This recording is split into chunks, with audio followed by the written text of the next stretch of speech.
আজকে তো লোকনাথ বাবার পুজো। জয় বাবা লোকনাথ। আজকে আমি অন্যবার সব পুজো করি, এবার আজকে আমি করতে পারিনি, আমার শরীরটা হঠাৎই খারাপ হয়ে গেছে।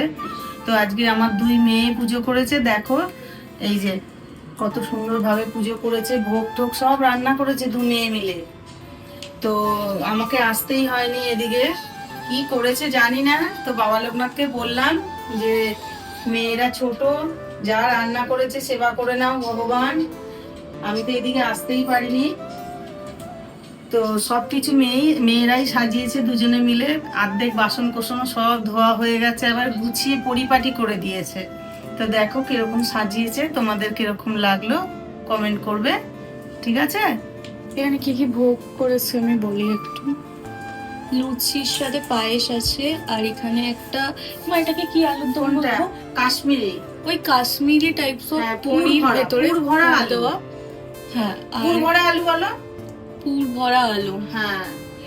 আর এখানে আছে খিচুড়ি, 7 রকম ভাজা আছে, ঢেঁড়স, শাক, কুমড়ো, কাঁচকলা, পটল, আলু, বেগুন, চাটনি আমের, আর এখানে ফল আছে খেজুর, আম, সাবু, সাবু, মিষ্টি দই।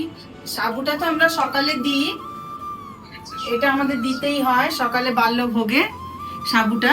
তো সব একসাথেই দিয়ে দিয়েছে, একটু তাড়াতাড়ি হয়ে গেছে বলে। আর বুঝতেই তো পারছো বন্ধুরা যে ওরা তো সব ছোট, কি আর করা যাবে। তো ভগবানকে বললাম সেবা করে নাও, আমি বসে আছি।